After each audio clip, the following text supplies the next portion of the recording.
ତ ଦିଲୁଆନା ଆପଣଙ୍କର ଏଇ ଯେଉଁ ସମାଜ ସେବା କାର୍ଯ୍ୟକ୍ରମ କେମିତି ଆରମ୍ଭ ହୋଇଥିଲା? ଆପଣ କ'ଣ ପାଇଁ ଡିସାଇଡ୍ କଲେ କି ଜଣେ ମୁଁ ସମାଜ ସେବା କରିବି ବୋଲି? ଦୁଃଖ ଥିଲା ଜଣେ ଗୋଟେ 2 ମାସ ହେଇଥିଲା ଯେତେବେଳେ ବାପା ଆମର ଛାଡ଼ିକି ପଳେଇଥିଲେ। ସମାଜ ସେବାରେ ଆପଣଙ୍କୁ କିଏ ଇନ୍ସପାୟାର କରିଥିଲେ? କାହାକୁ ଦେଖିଲି, ଲୋକ ଦୁଃଖ ଦେଖିକି ମୁଁ ଆସିଲି ଆଗକୁ।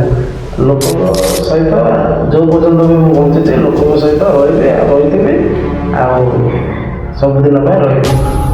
ତ ଆଗାମୀ ଦିନରେ ଆପଣଙ୍କର ପଲିଟିକାଲ ପ୍ରତି କିଛି ପ୍ଲାନିଂ ରଖିଛି କି? ଆଉ ପଲିଟିକାଲ ଆମର ବର୍ତ୍ତମାନ ଉପରେ କିଛି ନାହିଁ। ଆମେ ବର୍ତ୍ତମାନ କେଉଁ ଦଳ ସହିତ ବି ସମ୍ପର୍କ ନାହୁଁ। ପ୍ରଥମ ନାଁ ମୁଁ ନେବି ନିରାକାର ବୋଲି। ସେ ସବୁ ସମୟ ଯେତେବେଳେ ରାତି 2ଟାକୁ ଫୋନ୍ କରିଲେ ସେ ଆସିବ। ତାପରେ ଆମର ଆଉ ଯେଉଁ ବାକି ସବୁ ମୋର ସେବାରେ ସହଯୋଗ କରୁଛନ୍ତି ପ୍ରାୟ ରମା ସରକାର ବୋଲି ଜଣେ ଅଛନ୍ତି। ତାପରେ ଆମର ଆଉ ଭାଇ ଅଛନ୍ତି, ଚିଟୁ ଭାଇ ବୋଲି ଅଛନ୍ତି, ଆମର ମଳୟ ଭାଇ ବୋଲି ଅଛନ୍ତି, ମାନେ ସବୁ ବହୁତ ଭାଇ ଅଛନ୍ତି। ସମସ୍ତଙ୍କ ନାଁ ନେବା ବି ସମ୍ଭବ ହେଇପାରିବନି। ଧୀରେ ଧୀରେ ଯେଉଁ ମଣିଷ ଜାତି ଧୀରେ ଧୀରେ ସ୍ୱାର୍ଥପର ଦୁନିଆ ଆଡ଼େ ଗତି ଗଲାଣି। ସେଲ୍ଫି ସ୍ୱାର୍ଥପର ଯଦି ହେଇକି ରହିଲେ, ମାନେ ତୁମେ ଯଦି କାହାର ଗୋଟେ ହେଲ୍ପ କରୁଥିଲେ ତୁମକୁ କିଏ ଗୋଟେ ଆସିକି ହେଲ୍ପ କରିବ। ସେମିତି ଯଦି ସ୍ୱାର୍ଥପର ହେଲା ମାନେ ରହିପାରିବନି। ତୁମେ ଗୋଟେ ଘର ଗୋଟେ ଏକଲା କରିବା କେମିତି, ଗୋଟେ ସାହି ପଡ଼ିଶାରେ ରହିବା କେମିତି। କ'ଣ ଆଗାମୀ ଦିନରେ ପ୍ରୋଜେକ୍ଟ ରହିଛି? ଓଡ଼ିଶାରେ ଯେଉଁଭଳି ଭାବରେ ଦୁର୍ନୀତି ଚାଲିଛି, ଏଇ ଦୁର୍ନୀତି ରୋକିବାକୁ ହେଲେ ମୁଁ ଆଉ ଆମ ଟିମ୍ ନିଷ୍ପତ୍ତି ନେଇଛୁ ଯେ ଯେଉଁ ଆମ ଗାଁ, ଆମ ସହର, ଆମ ପଞ୍ଚାୟତର ପିଲାମାନଙ୍କୁ ଯେତିକି ବି ଲୋକମାନେ ଅଛନ୍ତି ଡିଜିଟାଲ କ୍ଷେତ୍ରରେ କେମିତି ଆଗକୁ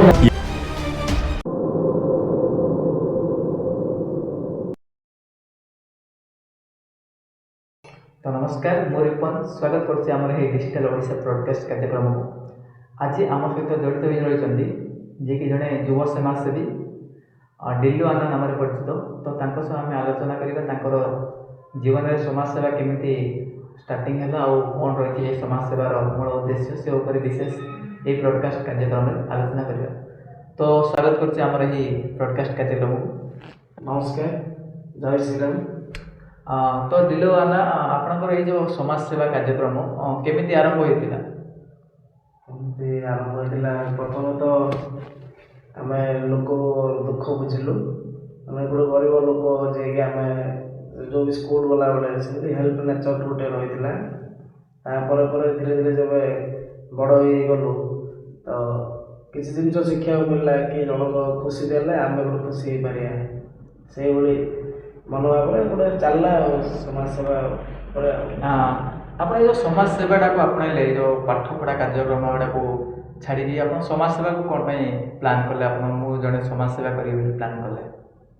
ପାଠପଢ଼ା ଚାଲିଥିଲା, କିନ୍ତୁ ପାଠପଢ଼ା ବି ଚାଲିଛି। ସମାଜ ସେବା ସମସ୍ତେ ତ ସମାଜ ସେବା କରିପାରିବେନି। ସମସ୍ତ ଏଇ ସେବା କଲେ ବି ଅନ୍ୟମାନେ ଘରେ ସବୁ ଗାଳି କରୁଛନ୍ତି, କିନ୍ତୁ ଆମ ମନରେ ଗୋଟେ ଖୁସି ଆସୁଛି ଯେ ଅନ୍ୟ ଜଣଙ୍କର ଖୁସି ଦେଖି ଆମକୁ ଗୋଟେ ଖୁସି ମିଳୁଛି। ଆପଣ କ'ଣ ପାଇଁ ଡିସାଇଡ଼୍ କଲେ କି ଜଣେ ମୁଁ ସମାଜ ସେବା କରିବି ବୋଲି? ଆପଣଙ୍କ ଭିତରେ କ'ଣ ଦୁଃଖ ରହିଛି ନା କ'ଣ ଏମିତି? ଦୁଃଖ ଥିଲା, ଜଣେ ଗୋଟେ 2 ମାସ ହେଇଥିଲା ଯେତେବେଳେ ବାପା ଆମର ଛାଡ଼ିକି ପଳେଇଥିଲେ। ତାପରେ ମମି 2 ମାସ ମୋତେ ହେଇଥିଲା, ସେଠୁ ଷ୍ଟ୍ରଗଲ୍ କରି ଆମ ପାଠ ପଢ଼େଇଲେ। ତ ବହୁତ ବଡ଼ ଭୂମିକା ରହିଛି ମମିଙ୍କର ଏଠି, ଯିଏକି ଆମକୁ ଏଇ ଜାଗାରେ ଅଛି ଯାହା ପାଇଁ ମମି ପାଇଁ ଆଗା ଅଛି। ଆଉ ଭାଇ ବି କିଛି ହେଲ୍ପ କରୁଛନ୍ତି ବହୁତ କିଛି। ତାପରେ ପରେ ଶିକ୍ଷା ମିଳୁଛି କିଛି କିଛି। ଆମେ ଗୋଟେ ଗରିବ ଘରୁ ଆସିଛୁ ତ ଜାଣିବାକୁ ପାଇବୁ ଯେ କଷ୍ଟଟା କ'ଣ, ଦୁଃଖଟା କ'ଣ ଲୋକଙ୍କର। ଆମେ ଚେଷ୍ଟା କଲୁ ଯଦି ଆମେ ଗୋଟେ ଷ୍ଟେପ୍ ନେବାନି, ଆମେ ଆଉ ଆମକୁ ଦେଖି ଆଉ 4 ଜଣ ଆସିପାରିବେ ଆଗକୁ। ଯଦି ଆମେ ପଛରେ ଘୁଞ୍ଚ ଦେଇଦେବା ତ ଆଉ କିଏ ଆସିବାକୁ ଚେଷ୍ଟା କରୁନାହାନ୍ତି। ମୁଁ ଦେଖିଲି ଆମ ଗାଁରେ କି ଆମ ସେ ଏରିଆରେ ଏମିତି ବହୁତ କିଛି ଅନ୍ୟାୟ ହେଲା। ମାନେ ଅନ୍ୟ ଲୋକ ସରକାର ସହାୟତା ପାଇପାରୁନାହାନ୍ତି। ତାପରେ ଲୋକ ଖାଇବାକୁ ପାଉନାହାନ୍ତି। ଭୁବନେଶ୍ୱରରେ ଯେତେବେଳେ ରହିବାର ସବୁ ଦେଖିବାର ଆମେ। ଆପଣ ଏମିତି କ'ଣ, ଯେମିତି ଲାଇଫ୍ରେ ତ ସମସ୍ତଙ୍କର ଦୁଃଖ ପ୍ରକାଶ ରହିଛି, ଦୁଃଖ ତ ଜୀବନ ସମସ୍ତଙ୍କର ଚାଲିଥିବ। ଆପଣ କ'ଣ ପାଇଁ ଡିସିସନ୍ ନେଲେ କି ମୁଁ ଏ ସମାଜ ସେବା ହିଁ କରିବି ବୋଲି?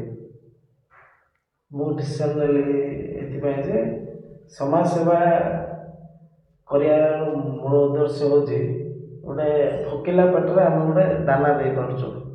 ମାନେ କିଛି ଏଇଟା ଅନ୍ୟ କିଏ ପଇସା ସାହାଯ୍ୟ ସେମିତି କିଛି ନାହିଁ। ପ୍ରଥମେ ତ ମୁଁ ଯେଉଁ କାମ କଲି କିଛି ମୋ କାମରୁ କିଛି ପଇସା ସଞ୍ଚୟ କରି ମୁଁ କିଛି ହେଲ୍ପ କରୁଛି ମୋ ଦ୍ୱାରା ଯେତିକି ହେଇପାରିଲା। ପରେ ପରେ କିଛି ଜଣ ସାହାଯ୍ୟ ବି କଲେ, ଆଗକୁ ବଢ଼େ ଆମେ ଅଛୁ ପଛରେ ଜଣେ ଜଣେ ହେଲ୍ପ କଲେ, ଚାଲିଲା। ଓକେ, ଏ ସମାଜ ସେବାରେ ଆପଣଙ୍କୁ କିଏ ଇନ୍ସପାୟାର କରିଥିଲେ, ମାନେ କାହାଠୁ ଆପଣ ଏମିତି ମୁଁ ଗୋଟେ ସମାଜ ସେବୀ ହେବି ବୋଲେ ଇନ୍ସପାରେସନ୍ କାହାଠୁ ହେଇଥିଲେ ଆପଣ? ମୁଁ ଇଣ୍ଡିଆ ଲୋକ ରହୁଛନ୍ତି ସହରରେ, କେମିତି ରହୁଛନ୍ତି, ସହରରେ ବି ଆସିଲେ ଦେଖିଲି କି ସହରରେ ଯେତିକି ଲୋକ ସୁବିଧା ଡେଭଲପମେଣ୍ଟ ସହରରେ ଗାଁରେ କିଏ ପାଇପାରୁନାହାନ୍ତି ସେ ସୁବିଧା, କାହାର ରାସନ କାର୍ଡ଼, କାହାର ଆଧାର କାର୍ଡ଼ ଏଇ ଜାଗା ପାଇଁ, ତାପରେ କିଏ ଗୋଟେ ଖାଇବାକୁ ପାଉନଥିବ ଆମର ସେ ପାଖରେ ଆସ୍କା ପାଖରେ, ସେସବୁ ଦେଖି ଇନ୍ସପାୟାର ହେବାକୁ ପଡ଼ିଲା। ଓକେ, ଦେଖ ଆପଣ ଯେଉଁ ସମାଜ ସେବା ଷ୍ଟାର୍ଟ କଲେ ବର୍ତ୍ତମାନ କେତେ ବର୍ଷ ହେଲା ଏଇ ସମାଜ ସେବାରେ ଆପଣ ଲାଗିଛନ୍ତି? ସମାଜ ସେବାରେ ଏଇ ତ ନୂଆ 3-4 ବର୍ଷ ହେବ ଏଇ ସମାଜ ସେବା ଚାଲିଛି। ପ୍ରଥମରୁ ତ ଶିଖୁଥିଲି, ଜାଣୁଥିଲି, କିନ୍ତୁ ଏଇ ଉପରେ ପୁରା ଆସିନଥିଲି କି ମୁଁ ସେଠି ଇନକମ୍ କରୁନଥିଲି କି ମୋ ନିଜ ଖର୍ଚ୍ଚ ମେଣ୍ଟା ପରେ ହିଁ ଆମେ କିଛି ଅନ୍ୟ ସେବା କରିପାରିବା। ଦେଖ, ସେବା ତ ସମସ୍ତେ ଚାହିଁଲେ କରିପାରିବେ। ଆପଣ ଏମିତି କ'ଣ ସବୁଠୁ ଆଜି ପର୍ଯ୍ୟନ୍ତ ଏମିତି କ'ଣ ସେବା କରୁଛନ୍ତି ଯେଉଁଟାକି ସବୁଦିନ ପାଇଁ ମନେ ରହିଯାଇଛି ଆପଣଙ୍କର? କ'ଣ ବହୁତ ସେବା ଅଛି, ସେମିତି ତ ସବୁ ସେବାକୁ ବି ଖୋଲିକି କହିହେବନି। ଅନ୍ୟ ମାନେ ଗୋଟେ ଜଣକୁ ଲାଗିବ ଯେ ଜଣେ ସିଏ ଦେଇଥିଲା ସେ ଏମିତି କହୁଛି, ଏଇଟା ଗୋଟେ ଭଲ ଲାଗିବନି। ବହୁତ ପ୍ରକାର ସେବା କରୁଛୁ ଆମେ, ଲୋକଙ୍କ ପାଖରେ ଅସୁବିଧା ଟାଇମ୍ରେ ପହଞ୍ଚୁଛୁ, ସୁବିଧା ଟାଇମ୍ରେ ବି ପହଞ୍ଚୁଛୁ, ବାହାଘର କାର୍ଯ୍ୟରେ ଛିଡ଼ା ହେଉଛୁ, ମଲା କାର୍ଯ୍ୟରେ ବି ଆମେ ଛିଡ଼ା ହେଉଛୁ, କାହା ପାଇଁ ଥାଉ କି ନଥାଉ ଆମେ ସବୁବେଳେ ଛିଡ଼ା ହେଉଛୁ ସମସ୍ତଙ୍କ ଲୋକଙ୍କ ସହିତ।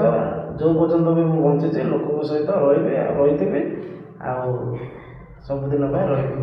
ଓକେ, ଏଇ ଯେଉଁ ସମାଜ ସେବା, ଆପଣ ଯେଉଁ ସମାଜ ସେବା କରୁଛନ୍ତି, ପ୍ରତ୍ୟେକ ଦିନ ଆପଣ କେମିତି କଲ୍ ଯଦି ମନେକର ଆସିବ ଆପଣଙ୍କୁ, ଏ ସମାଜ ସେବାଟା ଆପଣ କେମିତି ହ୍ୟାଣ୍ଡେଲ୍ କରୁଛନ୍ତି ସମାଜ ପାଇଁ?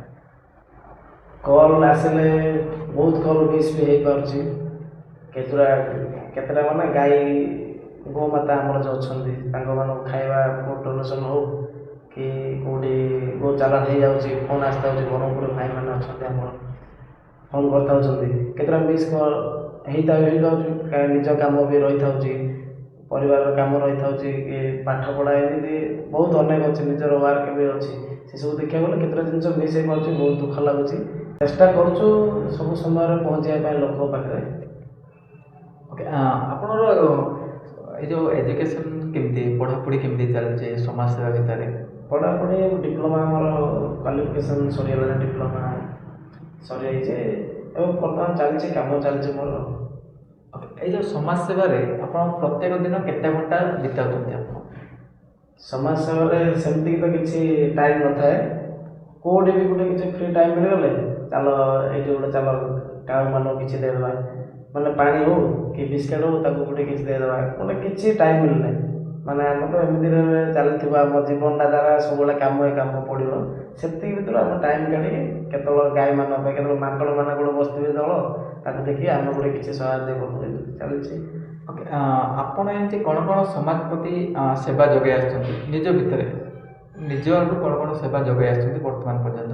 ବର୍ତ୍ତମାନ ତ ବ୍ଲଡ଼ କ୍ୟାମ୍ପ ପ୍ରଥମତଃ, ଦ୍ୱିତୀୟ କଥା ଆମର ଗଛ ଲଗାଇବା କାର୍ଯ୍ୟକ୍ରମ ସେଇଟା, ତାପରେ ତୃତୀୟ କାମ ହେବ ଯେଉଁ ଅସହାୟ ଗରିବ ଲୋକମାନଙ୍କୁ ଖାଇବା ଦିଆହେଉଛି, ଆଉ ତାପରେ ଆମର ଗୋମାତାମାନଙ୍କ ସୁରକ୍ଷା, ପଶୁପକ୍ଷୀମାନଙ୍କ ସୁରକ୍ଷା, ଏଇ ଉପରେ ଆମେ ଗୁରୁତ୍ୱ ଦେଉଛୁ। ତ ରାସ୍ତାରେ କେଉଁଠି କିଏ ମରିକି ଏମିତି ପଡ଼ିଯାଉଛନ୍ତି, ମାଙ୍କଡ଼ ହଉ କି ସେ କୁକୁର ହଉ କି ସେ ସବୁ ସାଇଡ଼୍ କରି ଗୋଟେ ପୋତିବା ତାକୁ, ଏଇସବୁ ଉପରେ ଚାଲିଛି। ଓକେ, ଆପଣ ଦେଖନ୍ତୁ, ଆପଣ ଗାଁରେ କ'ଣ ଆମେ ଗୋଟେ ଶୁଣିଥିଲୁ, ଆପଣ ଯେମିତି ପିଲାମାନଙ୍କୁ ନେଇକି ଗୋଟେ ରୋଡ଼ର ଆପଣ ଆରେଞ୍ଜମେଣ୍ଟ କରିଥିଲେ କି ଆପଣ ଗାଁକୁ ରୋଡ଼ ନାହିଁ ବୋଲି, ତ ସେଇଟା ଆପଣଙ୍କ ଚିନ୍ତାଧାରା କେମିତି ଆସିଲା କି ଗୋଟେ ରୋଡ଼ ପାଇଁ ବୋଲି, ଆଉ ତା'ର ମୁଭମେଣ୍ଟ କେମିତି ଥିଲା? ରୋଡ଼ ପାଇଁ ଚିନ୍ତାଧାରା ଏଇଟା ଆଗରୁ ନୁହଁ, ଗୋଟେ 6 ମାସ 8 ମାସ ଆଗରୁ ହେଇ ଆସିଲାଣି। କାହିଁକିନା ରୋଡ଼ଟା ପୁରା ଠିକ୍ ହେଇପାରୁନି, ଆମେ ଏତେ ଆଡ଼େ ସେବା କରୁଛୁ, ପ୍ରଥମତଃ ଆମେ ଯେଉଁ ଜନ୍ମ ମାଟିଟା ଠିକ୍ ହେବାକୁ ପଡ଼ିବ, ମାନେ ଗଛଟା ଚେରଟା ଠିକ୍ ନଥିଲେ ଗଛ ଉପରକୁ ଆମେ ଯିବାଟା କିଛି ଆବଶ୍ୟକ ନାହିଁ। ସେଥିପାଇଁ ମୁଁ ଭାବିଲି ଫାଷ୍ଟ ଆମ ଗାଁର ରୋଡ଼କୁ ପ୍ରାଥମିକତା ଦେବି, ଫାଷ୍ଟ ରୋଡ଼ଟା ପକାଇବାକୁ ଚେଷ୍ଟା କଲି। ତ ତହସିଲ ବିଡ଼ିଓ ଏମାନଙ୍କ ପାଖକୁ ଗଲି, ଏମ୍ଏଲ୍ଏଙ୍କ ପାଖକୁ ବି ଯାଇଛି, ସେମାନେ କହିଥିଲେ କରିଦେବେ ବୋଲି, ତ ଏପର୍ଯ୍ୟନ୍ତ କିଛି ତା'ର ଆସିଲାନି। ଟେଣ୍ଡର ହେଇଯାଇଛି ଆମକୁ କହୁଛନ୍ତି, ତ ମୋତେ ଗୋଟେ ଲାଗିଲା କିଛିଟା ଜାଗାରେ ଖାଲ ହେଇଯାଇଥିଲା, ଆପଣ ଦେଖିଥିବେ ଭିଡ଼ିଓରେ ପୁରା ଖାଲ ହେଇକି ଥିଲା। ମୁଁ ପିଲାମାନଙ୍କୁ କହିଲି ସବୁ ଚାଲ ସଣ୍ଡେ ଛୁଟି, ରବିବାରଟା ଚାଲ ସବୁ ପିଲାମାନେ ଗୁଡ଼ି କେଉଁଠୁ ମେଟାଲ ଗୋଟେ ଆଣିଲୁ, ଗୁଡ଼ି କି ଗୋଟେ ଆଣିଲୁ, ସବୁ ପକେଇକି ଟିକେ ସାଇଜ୍ କରିଲୁ ସେ ଏରିଆଟା ଖାଲି ସମ୍ପୂର୍ଣ୍ଣ ଭାବେ ତ କରିପାରିବୁନୁ ପିଲାମାନେ ଆମେ, ସେତିକି ହେଲା କରୁଛୁ ଆଉ। ତ ବର୍ତ୍ତମାନ ଏବେ ସେ ରୋଡ଼ର ବ୍ୟବସ୍ଥା ହେଇଛି ନା ହେଇନାରେ ବର୍ତ୍ତମାନ ପର୍ଯ୍ୟନ୍ତ? ରୋଡ଼ର ବ୍ୟବସ୍ଥା ସେମିତି ହିଁ ଅଛି। ଦେଖେ ମୁଁ ଗୋଟେ RDO ଅଫିସ୍ ବି ଯାଇଥାଉଛି, ବାରମ୍ବାର ଯାଉଛି। ସେ ମ୍ୟାଡ଼ାମ୍ କେତେବେଳେ ରହିଥାଉଛନ୍ତି, କେତେବେଳେ ରହିନଥାଉଛନ୍ତି, ଖାଲି କହୁଛନ୍ତି ଟେଣ୍ଡର ହେଇଯାଇଛି ପଡ଼ିଯିବ 15 ଦିନ ଭିତରେ, ମାସେ ଭିତରେ, ଏମିତି କହିଯାଉଛନ୍ତି। ମୁଁ ବି ତାଙ୍କୁ କହିଦେଇଛି ଯଦି ଆପଣ ଏଇଟା ଲାଷ୍ଟ ଟାଇମ୍ଟା ଆମେ ଦେଇଛୁ, ଯଦି ନ କଲେ ଆମ ଗାଁରେ ଅଧା ଲୋକ ଆଣି ଆମ ଅଫିସ୍ ସାମ୍ନାରେ ବସିବୁ, ଆମ ରୋଡ଼ ହେବାକୁ ପଡ଼ିବ ବୋଲି। ଓକେ, ତ ପ୍ରଥମେ ତ ଆମେ ଗାଁରେ ଡେଭଲପମେଣ୍ଟ କରିବାକୁ ପଡ଼ିବ। ସମାଜସେବା କରିବା ପାଇଁ ପ୍ରଥମେ ଆମେ ଗାଁରେ ଡେଭଲପମେଣ୍ଟ କରିବାକୁ ପଡ଼ିବ, ତାହେଲେ ଯାଇକି ଆମର ପୁରା ଏଣ୍ଟାର ଆମର ପଞ୍ଚାୟତ, ଗାଁ ପଞ୍ଚାୟତ, ବ୍ଲକ ଡେଭଲପମେଣ୍ଟ, ତାପରେ ଡିଷ୍ଟ୍ରିକ୍ଟ, ସବୁଥିରେ ଆମର ପ୍ରଥମ ଷ୍ଟାର୍ଟିଂ ହେଉଛି ଆମ ଗାଁରେ। ତ ଆମ ଗାଁରେ ପରିବର୍ତ୍ତନ ଆଣିବା ପାଇଁ ସମାଜସେବା ଯିଏ ବି କରୁନାହାନ୍ତି କାହିଁକି, ଆପଣ ହଉ କିମ୍ବା ଅଦର ଯେଉଁମାନେ ବି କରୁଛନ୍ତି, ସମାଜସେବା କରିବା ପାଇଁ ହେଲେ ପ୍ରଥମେ ଗାଁରୁ କ'ଣ କ'ଣ ସମାଜସେବା ଯେଉଁ ପଏଣ୍ଟ ଅଛି ତ ଡେଭଲପମେଣ୍ଟ ପାଇଁ କ'ଣ କ'ଣ ପଦକ୍ଷେପ ନେବାକୁ ପଡ଼ୁଛି ଆପଣ ଚିନ୍ତା କରୁଛନ୍ତି ସେଇଟା? ପ୍ରଥମେ ତ ଛୋଟିଆ ମୋଟିଆ ଗାଁରେ କାହାର ଆଧାର କାର୍ଡ଼ ଭୁଲ ହେଇଯାଇଥିବ, କାହାର ରାସନ କାର୍ଡ଼ କିଏ ପାଇନଥିବ ସୁବିଧା, କାହାର ଗୋଟେ ଗାଡ଼ି ଗୋଟେ ଅସୁବିଧା ହେବ, ଗୋଟେ ମେଡ଼ିକାଲ ଟାଇମ୍ରେ କାହା ଗାଡ଼ିଟା ନେଇକି ସେ ମେଡ଼ିକାଲରେ ପହଞ୍ଚାଇ ପାରିବା। ତାପରେ ସରକାର ବିଭିନ୍ନ ପ୍ରକାର ଯେଉଁ ଅଛି ଯୋଜନା, ତାକୁ ଗାଁରେ ଲୋକ ଜାଣିପାରୁନାହାନ୍ତି। ତାପରେ ବାରମ୍ବାର ଅନ୍ୟ ବି ଲୋକ ଅଛନ୍ତି ନ ଜାଣିବାରୁ ତାର ଫାଇଦା ଉଠାଇ ଦେଉଛନ୍ତି। ଚେଷ୍ଟା ଗାଁରେ କିଛି କିଛି ଯେଉଁମାନେ ଇଲିଟରେଟ୍ ଅଛନ୍ତି, ଅଶିକ୍ଷିତ ମାନେ, ସେମାନଙ୍କୁ ତାଙ୍କ ଗାଁରେ କିଛି ପଲିଟିକାଲ ଇଫେକ୍ଟ ପଡ଼ିକି ସେମାନେ କିଛି ଡୋନେସନ୍ ଆକାରରେ ନେଉଛନ୍ତି। ତ ଆପଣ ସେମିତି କେବେ ଫିଲ୍ କରୁଛନ୍ତି କି ମାନେ ପଇସା ଠକି ନେବାର ଆପଣ କେବେ ରଖୁଛନ୍ତି କି? ନା, ମୁଁ ସେମିତି ମୋର ମନୋଭାବ ନାହିଁ। ଆମେ ନିଃସ୍ୱାର୍ଥ ଭାବରେ କାମ କରିବା ଜାଣିଛୁ। ଆମେ ଜାଣିଛୁ ଦୁଃଖଟା କ'ଣ, ଗରିବଟା କେତେ ଆଣିଥିବ 500 ଟଙ୍କାଟା ତାକୁ ଯଦି ମିଳିବ ଭର୍ତ୍ତା ହିସାବରେ, ତାକୁ 100 ଟଙ୍କା ହିସାବରେ ବି ଲୋକ ନେଇଯାଉଥିଲେ, ପଛେ ଆଗେ ନେଉଥିଲେ, ଏବେ ନେଉନାହାନ୍ତି ଆଉ। ସେଇଟା କହୁନାହାନ୍ତି। ଏ ଯେଉଁ ଡିଲୱାନା ଆପଣଙ୍କର ଯେଉଁ ଗାଁ ରହିଛି ସେଠି ଡେଭଲପମେଣ୍ଟ ପାଇଁ କ'ଣ କ'ଣ ସମାଜସେବା କେମିତି ସେଠି ପ୍ରୋଭାଇଡ଼ କରୁଛନ୍ତି ଆପଣ? ସେଇଠି ଆମର ବର୍ତ୍ତମାନରେ ସବୁ ସଫେଇ କାର୍ଯ୍ୟକ୍ରମ, ବର୍ତ୍ତମାନ ଧରିନିଅ ଆଗକୁ ଗୋଟେ ଆସୁଛି ରଥଯାତ୍ରା, ଗୋଟେ ଗାଁ ସୁନ୍ଦର ଦେଖାଯିବା ପାଇଁ ଟିକେ ସଫା ଗୋଟେ ଗନ୍ଧିଆ ଯୋଡ଼ ହେଇଥିବ, ସେଟା ସବୁ ଟିକେ କ୍ଲିନ୍ କରିଦେବୁ। ତାପରେ କାହାର ଗୋଟେ ଅସୁବିଧା ପଡ଼ିଲା ଜଣଙ୍କର ବୋଲେ ତା ପାଖରେ ଯାଇକି ଆମେ ସମସ୍ତେ ଛିଡ଼ା ହେବୁ, ଆମ ଦ୍ୱାରା ଯାହା ଗୋଟେ ହେଲ୍ପ କରିବୁ, କିଏ କୁଆଡ଼େ ଯେତିକି ଡୋନେସନ୍, କିଏ 5-10 ଏମିତି ତାର ଗୋଟେ ସାହାଯ୍ୟରେ ଲଗେଇବୁ। ବ୍ଲଡ଼ ଡୋନେସନ୍ ବି ଚାଲିଯାଉଛି। ଆମର ମଝିରେ ହେଇଥିଲା, ବ୍ରହ୍ମପୁରରେ ଗୋଟେ ହେଇଥିଲା, ତାପରେ ଆସ୍କାରେ ବି ଦେବଭୂମି ପାଖରେ ଗୋଟେ ବଡ଼ ବ୍ଲଡ଼ କ୍ୟାମ୍ପ କରାହେଇଥିଲା। ଆମର ସବୁ ପ୍ରକାର ସହଯୋଗ କରାଯାଉଛି। କାହାର ଯେତେବେଳେ ବ୍ଲଡ଼ ଦରକାର ବି ଫୋନ୍ କରିଥାଉଛନ୍ତି, ସେମାନଙ୍କୁ ସାହାଯ୍ୟ କରାଯାଉଛି। ଓକେ, ବର୍ତ୍ତମାନ ପର୍ଯ୍ୟନ୍ତ ଆପଣ କେତେଥର ବ୍ଲଡ଼ ଦେଇଛନ୍ତି? ତ ଆପଣ ତ କହୁଛନ୍ତି ବ୍ଲଡ଼ ଡୋନେସନ୍ କ୍ୟାମ୍ପ କରୁଛନ୍ତି ବୋଲି, ଆପଣ କେତେଥର ବ୍ଲଡ଼ ଦେଇଛନ୍ତି? ବର୍ତ୍ତମାନ ମୋର ଏବେ 4 ଥର ହେଇଗଲାଣି। ପ୍ରତ୍ୟେକ 6 ମାସକୁ ବର୍ଷକୁ ଥର ଦେବାକୁ ପଡ଼ୁଛି, କାହିଁକିନା ଆମେ ବି ଗୋଟେ ଲୋକକୁ କହିଥିବୁ ପିଲାକୁ ଆଣିଥିବୁ ବ୍ଲଡ଼ ଦିଅ, ଆମେ ହେଲ୍ପ କରୁ। ସେ ଟାଇମ୍ରେ ଆମେ ନିଜକୁ ବି ବ୍ଲଡ଼ ଦେବାକୁ ପଡ଼ୁଛି, ନିଜେ ବି ଯାଇକି ବ୍ଲଡ଼ ଦେଇଥାଉଛୁ। ଓକେ, ଦେଖନ୍ତୁ ଏବେ ବର୍ତ୍ତମାନ ତ ବ୍ଲଡ଼ର ଯେହେତୁ ଯେଉଁମାନେ ବି କେସେସ୍ ଆସୁଛି ମେଡ଼ିକାଲ କେସ୍ରେ, ବେଶୀ କେସେସ୍ ହେଉଛି ବ୍ଲଡ଼ ପାଇଁ ବୋଲି। ତ ଏଇ ବ୍ଲଡ଼ ଦରକାର ପଡ଼ିଲେ ସବୁବେଳେ ବ୍ଲଡ଼ କ୍ୟାମ୍ପ, ବ୍ଲଡ଼ ବ୍ୟାଙ୍କ ହଉ, ସବୁଥିରେ ଅସୁବିଧା ରହିଥାଉଛି ନିଶ୍ଚିତ ଭାବରେ। ତ ସେ ଯେଉଁମାନେ ଯେଉଁ ବ୍ଲଡ଼ ପାଇଁ ଆପଣଙ୍କୁ କଲ୍ କରୁଛନ୍ତି, ସେମାନଙ୍କୁ ଆପଣ କ'ଣ ମୋଟିଭ୍ କରୁଛନ୍ତି ଯେ ଜଲ୍ଦି ହେଇଯିବ ସୁବିଧା ବୋଲି? ସେମାନଙ୍କୁ ମୋଟିଭ୍ କରାଯାଉଛି ଯେ ଗୋଟେ ବ୍ଲଡ଼ ଦେଲେ ହିଁ ସେମାନେ ଅନ୍ୟ ବ୍ଲଡ଼ ପାଇବେ। ତା ହିସାବରେ ହେଲେ ଆମେ ଦେଖିବୁ ଫାଷ୍ଟରେ କେତେ ଜଣଙ୍କୁ କଲ୍ ଲଗାଇବାକୁ ପଡ଼ିବ, ଯିଏ ବ୍ଲଡ଼ ଦେଇପାରିବ କ'ଣ। ତାପରେ ଆମେ ବି ସେଇଠି କିଏ ଚିହ୍ନା ପରିଚୟ ମିଳିଲେ କି ବ୍ଲଡ଼ଟା ହେଇପାରିବ, ଯଦି ନ ହେଇପାରୁଛି ତାମାନେ ପିଲାମାନେ ଯାଉଛନ୍ତି, କିଏ ବି ସବୁ ହେଲ୍ପ କରୁଛନ୍ତି, ଆମର ଭାଇମାନେ ଯାଉଛନ୍ତି। ଓକେ, ଏବେ ଦେଖନ୍ତୁ ଧରିନିଅ ଆପଣଙ୍କର ଗାଁରେ ହଉ କିମ୍ବା ଅଦର ବ୍ଲକ ଗୁଡ଼ିକ, ଅଦର ଆମର ଗୋଟେ ରିଲେଟିଭ୍ର ଗୋଟେ ମନ ଧରିନିଅ ଗୋଟେ ମ୍ୟାରେଜ୍ ଫଙ୍କସନ୍ ହେଉଛି ବ୍ଲଡ଼ ପାଇଁ ବୋଲି। ମ୍ୟାରେଜ୍ ଫଙ୍କସନ୍ ଯେତେବେଳେ ହେଉଛି ସେତେବେଳେ ବହୁତ ଗୁଡ଼ିଏ ଲୋକ ଆସୁଛନ୍ତି, ତାଙ୍କର ବହୁତ ଗୁଡ଼ିଏ ଚିହ୍ନା ପରିଚୟ ଥିବେ। ତ ଯେତେବେଳେ ଆମକୁ ବ୍ଲଡ଼ର ନିଡ଼େଡ଼ ପଡ଼ିବ, ଦରକାର ପଡ଼ିବ, ସେତେବେଳେ କେହି ବି ହେଲ୍ପିଂ କରୁନାହାନ୍ତି। ତୁମେ ନିଶ୍ଚିତ ଭାବରେ ପଏଣ୍ଟଟା ନୋଟ୍ ଆଉଟ୍ କରିଥିବ, ଦେଖିଥିବ ବି। ତ ଏ ଟାଇମ୍ରେ କ'ଣ ପାଇଁ ଏମିତି ସେମାନେ ଯଦି ବ୍ଲଡ଼ ଦେବା ପାଇଁ ତାଙ୍କ ପରିବାରର କିଏ ନ ଆସିକି ଆପଣଙ୍କ ପାଖକୁ କଲ୍ କରୁଛନ୍ତି? ଆକ୍ଚୁଆଲି ବ୍ଲଡ଼ ଦେବା ପାଇଁ ବୋଲେ ଗୋଟେ ସମସ୍ତଙ୍କ ମନରେ ଡର ଭୟ ଗୋଟେ ରହିଯାଇଛି। ବ୍ଲଡ଼ ଦେଲେ କାଳେ କୁଆଡ଼େ କିଏ ପତଳା ହେଇଯିବ, ମୋ ମାଆ ବି ମୋତେ ଗାଳି କରୁଛି ବାଡ଼ୁଛି ପତଳା ହେଇଗଲୁ ବ୍ଲଡ଼ କାହିଁ ଦେଉଛୁ। ସେମିତି କିଛି ଡରିବା କିଛି ଆବଶ୍ୟକତା ନାହିଁ। ବ୍ଲଡ଼ ଯେତେଥର ଦେବ ତୁମ ବଡ଼ି ସାର୍କୁଲେସନ୍ ଭଲ ରହିବ, ଦେହ ସୁସ୍ଥ ବି ରହିପାରିବ। କି ଆଉ ଯେଉଁ କହୁଥିଲେ ଯେଉଁ ଲୋକ ଆସୁଛନ୍ତି ସେମାନେ କିଏ ଦେଉନାହାନ୍ତି, ସେମାନେ ଯାହା ମନରେ ଯାହା ସମସ୍ତେ ଯଦି ସମାନ ହେଇପାରିଥାନ୍ତେ ମହାଭାରତ ଯୁଦ୍ଧ ବି ହେଇପାରିଥାନ୍ତା ନାହିଁ। ତାପରେ ଲୋକଙ୍କ ମାଇଣ୍ଡ ସେଟ୍ ରହୁଛି ମୁଁ ଦେଇଦେଲେ ମୁଁ କ'ଣ ପାଇଁ ଦେବି, ଏମିତି କେତେ ସମସ୍ତଙ୍କ ମନରେ ଅଲଗା ଅଲଗା ଚିନ୍ତାଧାରା ରହୁଛି।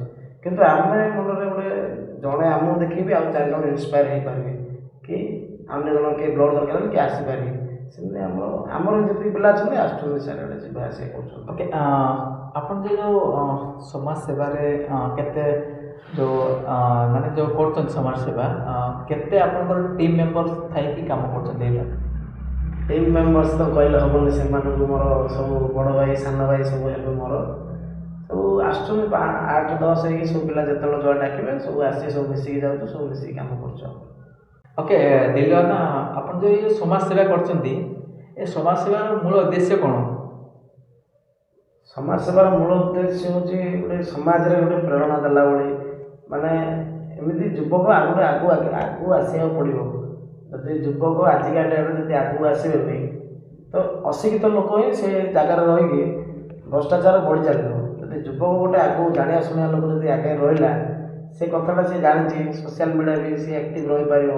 ଚାରିଆଡ଼େ ସବୁ ଜିନିଷକୁ ମେକଅପ୍ କଲାଭଳି ଜିନିଷଟା ହେବ। କାହିଁକିନା କେଉଁଠି ବି ଗୋଟେ ଇସ୍ୟୁ ହେଲେ ବୁଢ଼ାଟା କ'ଣ ମୋବାଇଲ ଚଲେଇବା ଜାଣିଛି, ତାକୁ ଆମେ ଯଦି କହିବା ସେଇଟା ହେଇପାରିବନି ନା। ଯୁବକ ମାନେ ଆସିବା ଦରକାର ଏଇ ଜିନିଷ। ଏଇ ଯେଉଁ ବର୍ତ୍ତମାନ ଯେଉଁ ଜାଣିଥିବେ ଡିଜିଟାଲ ଯୁଗ ବୋଲି କହୁଛନ୍ତି, ତ ଆପଣ ଏଇ ଯେଉଁ ଡିଜିଟାଲ ଯୁଗରେ ଆପଣଙ୍କୁ ଏଇ ସମାଜ ସେବା କରିବା ପାଇଁ କେତେ ହେଲ୍ପଫୁଲ୍ ହେଉଛି? ଡିଜିଟାଲ ଯୁଗରେ ବହୁତ ହେଲ୍ପଫୁଲ୍ ହେଉଛି। ପ୍ରାୟ ପିଲା ଦେଖିକି ସେମାନେ ବି ଆମ ପରି ଗୋମାତାମାନଙ୍କୁ ଖାଇବାକୁ ଦେଉଛନ୍ତି, କିଛି ଲୋକ ଗରିବ ଲୋକକୁ ଗୋଟେ ହେଲ୍ପ କରୁଛନ୍ତି। ଗୋଟେ ଶୀତ ଦିନ ଏବେ ଚାଲିଛି ସବୁ କମ୍ବଳ ବି ଦେଉଛନ୍ତି ଆମର ଭାଇମାନେ। ସେତିକି ଗୋଟେ ଖୁସି ଲାଗୁଛି। ଗୋଟେ ଯୁବକ ପିଲାମାନେ ଏଇ ଉପରେ ଆଟ୍ରାକ୍ସନ୍ ନେଉଛନ୍ତି। ଓକେ, ଆପଣଙ୍କ ଯେଉଁ ବର୍ତ୍ତମାନ ଯେଉଁ ସେଲ୍ଫ ସେବା ଗୋଟେ କରୁଛନ୍ତି, ନିଜେ ଯେଉଁ ସେବା ପ୍ରଦାନ କରୁଛନ୍ତି, କେବେ ଆପଣ ଚିନ୍ତା କରୁଛନ୍ତି କି ଏଜୁକେସନ୍ ସେକ୍ଟରରେ ଆମେ କାମ କରିବା ପାଇଁ ବୋଲି? ହଁ, ଏଜୁକେସନ୍ ବି ଇମ୍ପୋର୍ଟାଣ୍ଟ ରହୁଛି। କାରଣ ବହୁତ ପିଲାମାନେ ଏଜୁକେସନ୍ ବି ବହୁତ ଆମେ ଦେଖୁଛୁ ସୁରାଟରେ ଦାଦନ ଖଟୁଛନ୍ତି। ତ ଏଜୁକେସନ୍ ବି ଇମ୍ପୋର୍ଟାଣ୍ଟ ରହୁଛି। କାହିଁକିନା କ୍ୱାଲିଫିକେସନ୍ ଯେଉଁଠି ବି ଯିବା କ୍ୱାଲିଫିକେସନ୍ ପଚାରିବେ। କ୍ୱାଲିଫିକେସନ୍ ବି ଚାଲିଥାଉ, ପ୍ଲସ୍ ଏଇ ସେବା ବି ଏଇ ଯେଉଁ ଫ୍ରି ଟାଇମ୍ରେ ଯେଉଁ ମୋବାଇଲ ଫ୍ରି ଫାୟାର ପବଜି ପିଲାମାନେ ଯେଉଁ ଖେଳୁଛନ୍ତି, ଏଇ ଟାଇମ୍ଟା ଯଦି ଆମେ ଏଇ ସେବାରେ ମେକଅପ୍ କରିଦେବା ଗୋଟେ ଭଲ ହେବ ସମାଜ ପାଇଁ।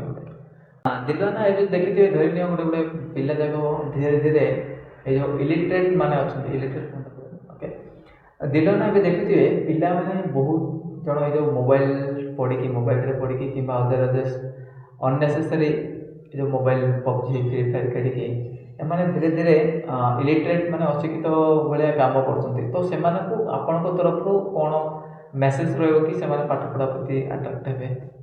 ଆମ ତରଫରୁ ତ ବହୁତ ଚେଷ୍ଟା କରୁଛୁ ଓ ବହୁତ କମ୍ରୁ କମ୍। ଏବେ ପ୍ରାୟ ଯେଉଁ କରୋନା ସମୟରେ ଯେତିକି ଚାଲିଥିଲା ମୋବାଇଲ ୟୁଜ୍ କରୁଥିଲେ ପିଲାମାନେ, ତାଠୁ ବହୁତ ଦୂରକୁ ପଳେଇ ଆସିଲାଣି।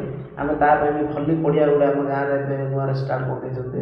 ଆମ ଜଣେ ରମା ଭାଇ ବୋଲି ହେବେ, ତାଙ୍କୁ ସେମାନେ ଷ୍ଟାର୍ଟ କରିଛନ୍ତି। ସେଇଟା ଉପରେ ବହୁତ ପିଲା ଯାଉଛନ୍ତି। ଆଉ ପାଠ ପାଇଁ ଆମେ ବହୁତ ପାଠ ପାଇଁ ଯିଏ ଯାହା ହେଲ୍ପ ମାଗିଲେ ଆମେ ବହିପତ୍ର ଯାହା ହେଲେ ଆମେ ଦେଉଛୁ ବି। କିନ୍ତୁ ପିଲାମାନେ ମୋବାଇଲ ଛାଡ଼ନ୍ତୁ, ଆୱାରନେସ୍ ମୋବାଇଲରୁ ଯେତେ ଦୂର ରହିବ ସେତେ ଭଲ। ଓକେ ଦିଲୱାନ, ଏବେ ଯେଉଁ ଆପଣ ଯେଉଁ ସମାଜ ସେବା ଜାରି ରଖିଛନ୍ତି, ଏ ଭିତରୁ ସବୁଠାରୁ ମୂଳ କେଉଁଟାକୁ ଭଲ ଆମେ ପ୍ରାଧାନ୍ୟ ଦେଉଛୁ ତମେ ନିଜେ? ଏବେକ ଯେଉଁ ଡିଜିଟାଲ ଦୁନିଆରେ ପ୍ରଥମେ ବହୁତ ଫ୍ରଡ଼୍ ଚାଲିଛି। ସେ ଫ୍ରଡ଼୍ ଯେଉଁ ସାଇବର କ୍ରାଇମ୍ ଯେଉଁ OTP ଦେଇଦେଲେ ବ୍ୟାଙ୍କରୁ ପଇସା ଲୁଟି ନେଉଛନ୍ତି, ଆମେ ଗାଁରେ ପ୍ରଥମେ ସେଇଟା ଦେଖୁଛୁ। ସମସ୍ତଙ୍କ ପାଖକୁ ଯାଇ ପହଞ୍ଚୁଛେ, କାହା OTP ଆସିଲା ତମେ କିଏ ଦିଅନ।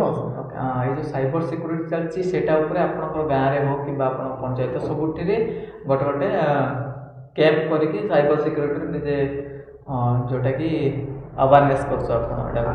ସାଇବର ସିକ୍ୟୁରିଟି ଉପରେ ଆମର ଆୱାରନେସ୍ ସବୁ ପଞ୍ଚାୟତରେ ହଉ କି ଯେଉଁ ବି ଆମେ ଲୋକକୁ ଦେଖିବୁ ସେଇଟା ଆମେ ସମସ୍ତଙ୍କୁ କହୁଛୁ ଏମିତି ଦିଅନ, ଏ ଯାକ କରୁନ, ଭଲ ନାହିଁ, ଗୋଟେ ତମକୁ ନେଇଯିବେ ପଇସା ଫ୍ରଡ଼୍ କେସ୍ରେ ପଶିଯିବେ। ଓକେ, ଏଇ ଯେଉଁ ସାଇବର ଫ୍ରଡ଼୍ ଉପରେ ଆୱାରନେସ୍ କରୁଛନ୍ତି, ସେମାନେ ବହୁତ ଲୋକ ଦେଖୁଥିବେ ଇଲିଟରେଟ୍ ମାନେ ବି ଆସୁଥିବେ ସେଠି, ଅଶିକ୍ଷିତ ମାନେ ବି। ତ ତାଙ୍କର ମୋଟିଭ୍ କ'ଣ ରହୁଛି ଆପଣଙ୍କର ଏଇ ଯେଉଁ ଆୱାରନେସ୍ ପାଇଁ ବୋଲି? ତାଙ୍କର ମୋଟିଭ୍ ତ ଆମକୁ ତାଙ୍କୁ ମୋଟିଭ୍ କରିବାକୁ ପଡ଼ିବ। ତାଙ୍କ ତ ମୋବାଇଲ ବି ୟୁଜ୍ କରିବା ପ୍ରାୟ ଜାଣିନଥାଉଛନ୍ତି, କିଏ କ'ଣ ମାଗିଲେ ଦେଇ ଦେଉଛନ୍ତି। ଆମେ କହୁଛେ କିଏ ଫୋନ୍ କଲେ ଏମିତି ଅଜଣା ଲୋକ ତମେ ଫୋନ୍ଟା ରିସିଭ୍ କରୁନ, କିଛି ଆମେ ଜାଣିନୁ ବୋଲି କହିଦିଅ OTP ଦେବା। OTP ଫୋଟିପି କିଛି ଦେବା ଦରକାର ନାହିଁ ବୋଲି ଆମେ କହିଦେଉଛୁ ସେମାନଙ୍କୁ। ଓକେ, ପିଲା ଏବେ ଆପଣ ଜଣେ ସମାଜ ସେବା ଉପରେ ପରିଚିତ, ଲୋକମାନଙ୍କର ଆପଣଙ୍କର ବିଶ୍ୱାସ କେମିତି ରହିଛି ଆପଣଙ୍କ ଏରିଆରେ?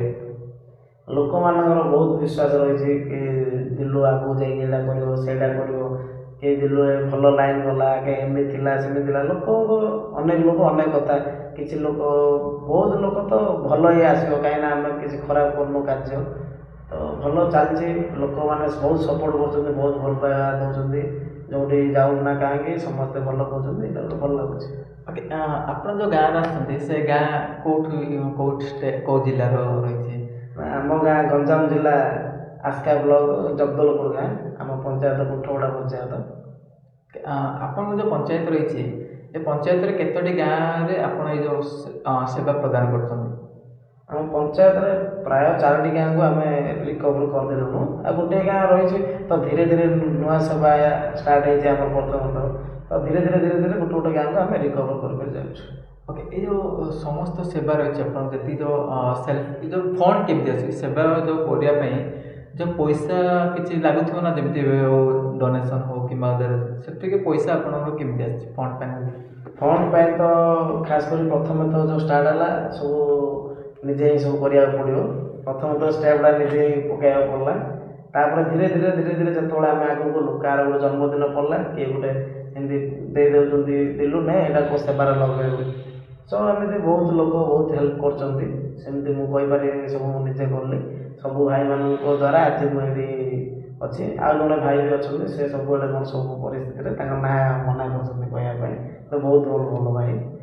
ସେମାନେ ବହୁତ ସେବା କରୁଛନ୍ତି, ବହୁତ ହେଲ୍ପ କରୁଛନ୍ତି, ଆଜି ମୁଁ ଏଇ ଜାଗାରେ ଅଛି।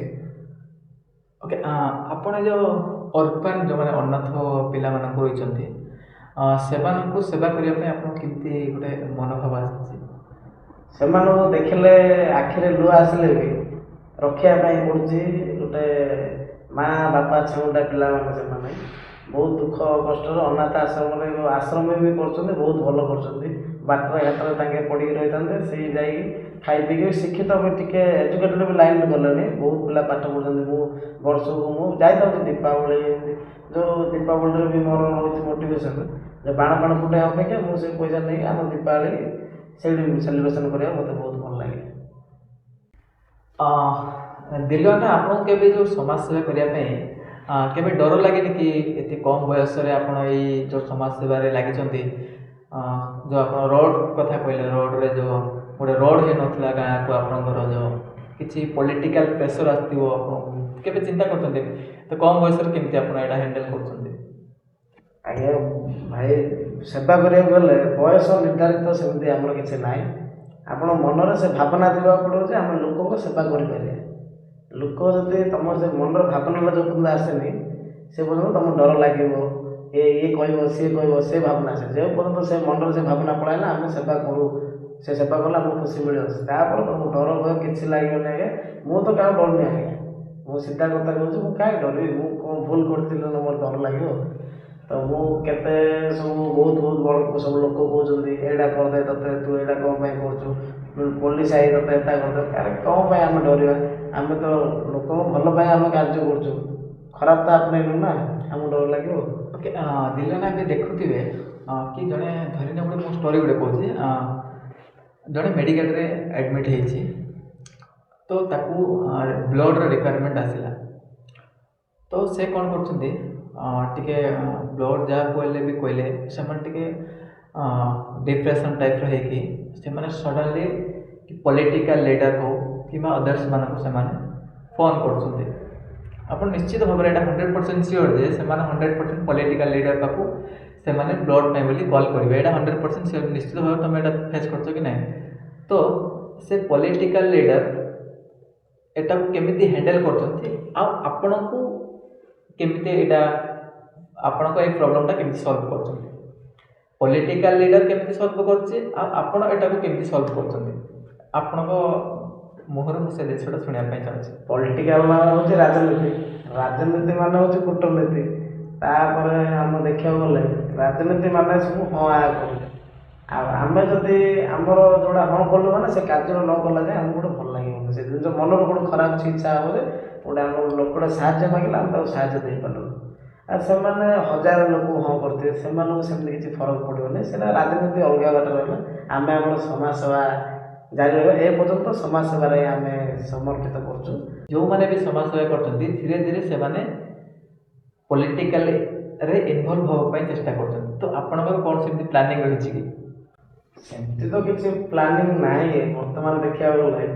ତ ପଲିଟିକାଲ ବି କାହିଁକି ନା ତମେ ଆପଣ ଯେଉଁ ଜିନିଷ ଦେଖ ପଲିଟିକାଲ ଗୋଟେ ଯଦି ନ ରହିଲା ତ ଆମେ ଆଗକୁ ତମେ ଯାଇପାରିବନି। କେଉଁ ଜିନିଷ ହେଉନା କାହିଁକି କାହିଁକିନା ପଲିଟିକାଲ ହେଉଛି ତମେ ଯୁଆଡ଼େ ବି ଦେଖିବାକୁ ଯିବ ଆକୁ ଫୋନ୍ କରିଦେ ସେ ଜିନିଷଟା ଠିକ୍ ହେଇପାରିବ।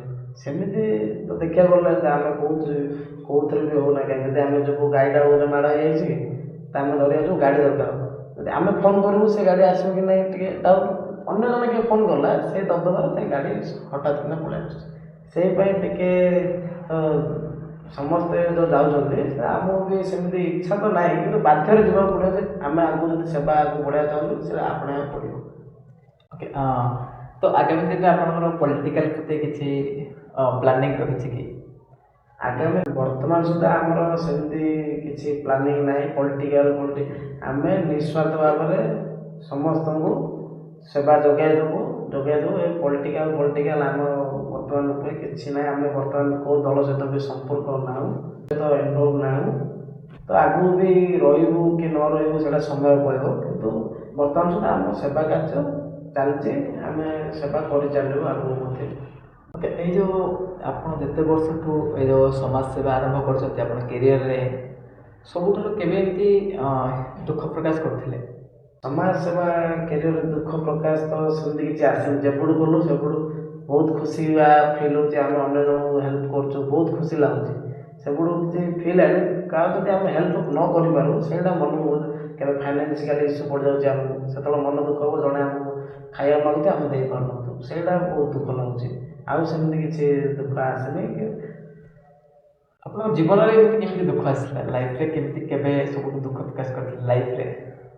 ଲାଇଫରେ ତ ଗୋଟେ ହେଲେ ମୋର ଦୁଃଖ ରହିବ ସବୁବେଳେ ସବୁଦିନ ପାଇଁ ରହିଯିବ ମୋର କି ବାପା ବୋଲି ଶବ୍ଦ ମୁଁ ଡାକି ପାରିଲିନି ସେଇଟା ମୋର ଦୁଃଖ ରହିବ ସବୁବେଳେ।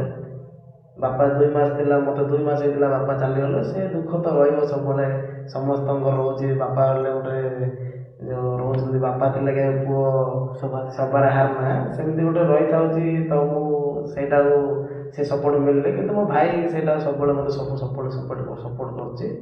ଟିକେ ଆପଣଙ୍କ ପାଇଁ ଯେଉଁ ସେବା ଆଉ ପରିବର୍ତ୍ତନ ଏ ଦୁଇଟା ଭିତରୁ ଆପଣଙ୍କୁ କ'ଣ ସବୁଠୁ ଅଧିକ ନିଡେଡ୍ ଦରକାର ପଡ଼ୁଛି? ସେବା ଚାହିଁବେ ନା ପରିବର୍ତ୍ତନ ଚାହିଁବେ? ଆପଣ କେଉଁଟା ଦରକାର? ଯେଉଁ କୋଶ୍ଚିନ୍ ପଚାରିଲେ ଆପଣ ଦୁଇଟା ଯାକ ନେଇକି ହିଁ ହେଇପାରିବ। ହେଲେ ବି ଗୋଟେ ପ୍ରଥମେ ତ ଆମେ ସେବା ଜଣାଇବା ସେବାଟା ହେଇସାରିଲା ପରେ ପରିବର୍ତ୍ତନକୁ ଦେଖିବା। ଆମେ ପରିବର୍ତ୍ତନ କରିଦେଲେ ତ ସେବା ସେମିତି ହେଇପାରିବନି। ସେବାଟା ଚାଲିଥାଉ। ଦିଲ୍ଲୀ ଭାଇ ଆପଣଙ୍କ ଯେଉଁ ଏଇ ଯେଉଁ ସମାଜ ସେବା ଆପଣଙ୍କର ଯେଉଁ ଜାରି ରହିଛି ଏ ସମାଜ ସେବାରେ ଆପଣ କେମିତି ଯେଉଁ ଟିମ୍ ୱାର୍କ ହେଇକି କାମ କରୁଛନ୍ତି ଏବେ ଟିମ୍ ୱାର୍କରେ ଆପଣ କିଏ କିଏ ରହିଛନ୍ତି? ମୁଁ ତ ମୋର ସବୁ ପ୍ରକାର ସବୁ ଭାଇମାନେ ହେଲ୍ପ କରୁଛନ୍ତି। ପ୍ରଥମ ନାଁ ମୁଁ ନେବି ନିରାକାର ବୋଲି ସେ ସବୁ ସମୟ ଯେତେବେଳେ ରାତି 2ଟାକୁ ଫୋନ୍ କରିଲେ ସେ ଆସିବ। ତାପରେ ଆମର ଆଉ ଯେଉଁ ବାକି ସବୁ ମୋର ସେବାରେ ସହଯୋଗ କରୁଛନ୍ତି ପ୍ରାୟ ରମା ସରକାର ବୋଲି ଜଣେ ଅଛନ୍ତି ସେ ସବୁବେଳେ ଯେତେବେଳେ ବି ନିଃସ୍ୱାର୍ଥ ଭାବରେ ଯାହା କହିବେ ସେ କଥାରେ ସେ ଉପଯୋଗ। ତାପରେ ଆମର ଆଉ ଭାଇ ଅଛନ୍ତି ଚିଣ୍ଟୁ ଭାଇ ବୋଲି ଅଛନ୍ତି ଆମର ମଳୟ ଭାଇ ବୋଲି ଅଛନ୍ତି। ମାନେ ସବୁ ପ୍ରାୟ ଯଦି 4ଟା ଭାଇ ମିଶିଲୁ ବୋଲେ 4 ପ୍ରକାର ଉପକାର କରିପାରିଲୁ ଲୋକଙ୍କ ପାଇଁ। ବହୁତ ଭାଇ ଅଛନ୍ତି ସମସ୍ତଙ୍କ ନାଁ ନେବା ବି ସମ୍ଭବ ହେଇପାରିବନି। ସେମାନେ ବି କହିଛନ୍ତି ନାଇଁ ମୁଁ ସେବା କରିବି ତୁ ମୋ ନାଁ ନେ ନା ଏମିତି ବି ଅଛନ୍ତି। ଆଉ ସେମାନଙ୍କୁ ଏମିତି ସେବା କରନ୍ତୁ ଆମ ସେବା କାର୍ଯ୍ୟ ଆହୁରି ଆଗକୁ ବଢ଼ିବ। ଦେଖୁଥିବ ମଦ୍ୟପାନ ଏ ଯେଉଁ ତମ୍ବାଖୁ ଏଇଟା ପ୍ରତି ତମର କ'ଣ ସମାଜସେବା ପ୍ରତି ମୋଟିଭେସନ୍ ଆପଣଙ୍କ ଗାଁ କିମ୍ବା ଅଞ୍ଚଳରେ କରୁଛନ୍ତି? ଆମେ ତ ସବୁବେଳେ ଚାହୁଁଛୁ କେମିତି ନିଶାମୁକ୍ତ ହୋଇ ଆମ ଗାଁର ବହୁତ ଲୋକ ଏବେ ସେଇଟାକୁ ଆଟ୍ରାକ୍ସନ୍ ହେଇଗଲେଣି। ବହୁତ ଯୁବପିଢ଼ି ବି ବିଗାଡ଼ିଲେଣି କିନ୍ତୁ ଆମେ ଚେଷ୍ଟା ଜାରି ରହିଛି କେମିତି ସମସ୍ତଙ୍କୁ ମୋଟିଭେଟ୍ କରିବୁ। ଏମିତି ଆଗକୁ ଯଦି ତମ୍ବାଖୁ ଖାଇଲେ କେମିତି କ୍ୟାନ୍ସର ହେଇପାରିବ ମଦ୍ୟପାନ କଲେ କେମିତି ଲିଭର ଖରାପ ହେଇପାରିବ ସେ ଉପରେ ଆମେ ଆୱାରନେସ୍ ଲୋକଙ୍କୁ ସଚେତନ ବାର୍ତ୍ତା ଦେଇ ଚାଲିଛୁ। ଆଉ ବାକି ଲୋକଙ୍କ ଉପରେ ରହିଲା, ଲୋକ ଯଦି ବୁଝିଲେ ବହୁତ ଲୋକ ବୁଝିକି ଆସି ସାରିଲେଣି, ଆଉ କିଛି କିଛି ଲୋକ ଅଛନ୍ତି ସେମାନେ ବି ଧୀରେ ଧୀରେ ଆସ୍ତେ ଆସ୍ତେ ବୁଝିଯିବେ। ଓକେ, ଆପଣଙ୍କୁ ଏ ସୋସିଆଲ ମିଡ଼ିଆ କେମିତି ସାହାଯ୍ୟ କରୁଛି? ସୋସିଆଲ ମିଡ଼ିଆ ବହୁତ ସାହାଯ୍ୟ କରୁଛି ଆମକୁ, କାହିଁକିନା ଗାଁରେ ଯିଏ ରହୁଛନ୍ତି ଆମ କାର୍ଯ୍ୟଟା ଦେଖିପାରୁଛନ୍ତି, ଯେ ଅନ୍ୟ ସୁରତରେ ରହୁଛନ୍ତି ପ୍ରାୟ ଲୋକ, କି ଅନ୍ୟ କେଉଁଠି ବି ଅନ୍ୟ ଷ୍ଟେଟ୍ରେ ରହୁ କି ଅନ୍ୟ କଣ୍ଟ୍ରିରେ ରହୁଛନ୍ତି ଆମ ପ୍ରାୟ ଲୋକ ଦେଖିପାରୁଛନ୍ତି। ହଁ ପିଲାଟା ଏଇଟା କାମ କରୁଛନ୍ତି, କେବେ କେବେ ମେସେଜ୍ ବି କରିଥାଉଛନ୍ତି ଭାଇମାନେ, ହଁ ଦିଲୁ ବଢ଼ିଆ କାମ କରୁଛୁ, ଏମିତି ସେମିତି। ତ ଏଇଟା ମୁଁ ସୋସିଆଲ ମିଡ଼ିଆ ପ୍ଲାଟଫର୍ମରେ ଗାଁର କଥାଟା ସିଏ ପହଞ୍ଚାଇ ପାରିଲା ଦେଶ ବିଦେଶରେ ନେଇକି, କି ରାଜ୍ୟ ବାହାରେ ନେଇକି, ସେଇଟା ଗୋଟେ ଧୀରେ ଧୀରେ ଯେଉଁ ମଣିଷ ଜାତି ଧୀରେ ଧୀରେ ସ୍ୱାର୍ଥପର ଦୁନିଆ ଆଡ଼େ ଗତି କଲାଣି, ସେଲ୍ଫିସ୍ ହେବାକୁ ଲାଗିଲାଣି। ତ ସେଟା ହେବା ଦ୍ୱାରା କ'ଣ ଆମର ଲସେସ୍ ହେଉଛି ବୋଲି ତୁମେ ଚିନ୍ତା କରୁଛନ୍ତି?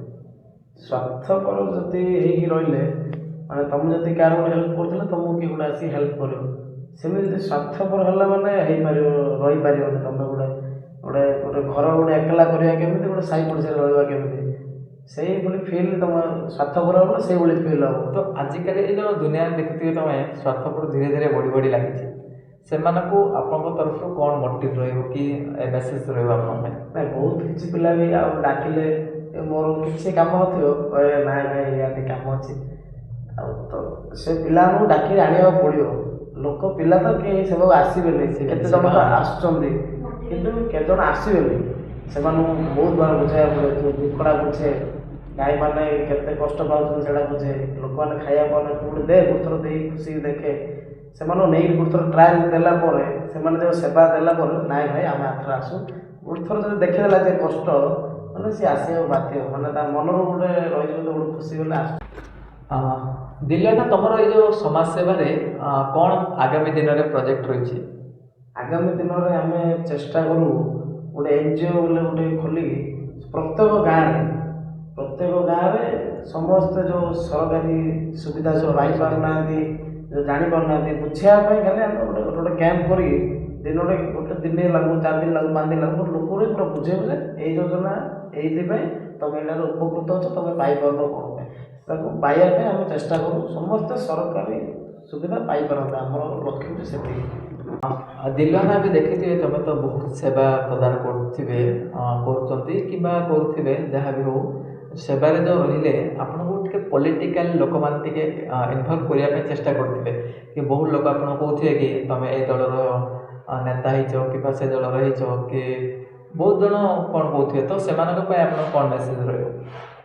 ସେମାନଙ୍କ ପାଇଁ ତ ମୋର ମେସେଜ୍ ଗୋଟେ ରହିବ ଯେ ନାଚ ଦେଖିବା ପାଇଁ ଯାଉଛନ୍ତି, ଯେଉଁ ଦଣ୍ଡ ନାଚ ଲାଗୁ କି ରାମାୟଣ ନାଚ ଯେଉଁଟା ବି, ତ ଆଗରୁ ଯାଇ ଯଦି ବସିବ ତମେ ନାଚ ଦେଖିବା ପାଇଁ, ତ ପୁରା ନାଚଟା ଦେଖିପାରିବ। ସେମାନେ ଖାଇ ପିଇକିରି ବସିକିରି ତମେ ଫ୍ରେଶ୍ ହେଇକିରି ଆରାମରେ ଗୋଟେ ସିନ୍ ପଳଉ ନାଚ, କିଛି ଅସୁବିଧା ନାହିଁ, ପୁରା ନାଚଟା ଦେଖିପାରିବ। ସେମାନଙ୍କ ପାଇଁ ସେ ଗୋଟିଏ ମେସେଜ୍ କି ଅତି ତରବରରେ କେଉଁ କାର୍ଯ୍ୟ ଆମେ କରୁନୁ, ସାର୍ ଆମେ ନିର୍ଦ୍ଧାରିତ ସମୟ ରହୁଛି ଗୋଟେ ସମୟ, ସେଇ ସମୟ ଆସିଲେ ସମସ୍ତେ ଜାଣିପାରିବେ। ତ ଆଉ କିଛି କହିବି। ଦିଲ୍ଲୀନା ଏବେ ତ ସମୟ ବହୁତ ହେଲାଣି, ଆମର ଏଇ ଯୁବପିଢ଼ିକି କ'ଣ ଆପଣ ମେସେଜ୍ ଦେବା ପାଇଁ ଚାହୁଁଛନ୍ତି? ଓଡ଼ିଶାରେ ଯେଉଁଭଳି ଭାବରେ ଦୁର୍ନୀତି ଚାଲିଛି, ଏଇ ଦୁର୍ନୀତି ରୋକିବାକୁ ହେଲେ ମୁଁ ଆଉ ଆମ ଟିମ୍ ନିଷ୍ପତ୍ତି ନେଇଛୁ ଯେ ଯେଉଁ ଆମ ଗାଁ, ଆମ ସହର, ଆମ ପଞ୍ଚାୟତର ପିଲାମାନଙ୍କୁ ଯେତିକି ବି ଲୋକମାନେ ଅଛନ୍ତି ଡିଜିଟାଲ କ୍ଷେତ୍ରରେ କେମିତି ଆଗକୁ ନେବାକୁ ଚେଷ୍ଟା କରୁଛୁ ଆମେ। ଯଦି ଗୋଟିଏ ମାତ୍ର ରହିଲା ଡିଜିଟାଲ କ୍ଷେତ୍ରରେ ଆଗକୁ ଗଲେ ଏଇ ଦୁର୍ନୀତି ରହିପାରିବ। ଓକେ, ଏଇ ବ୍ରଡକାଷ୍ଟ କାର୍ଯ୍ୟକ୍ରମଟି ଆପଣଙ୍କୁ କେମିତି ଲାଗିଲା?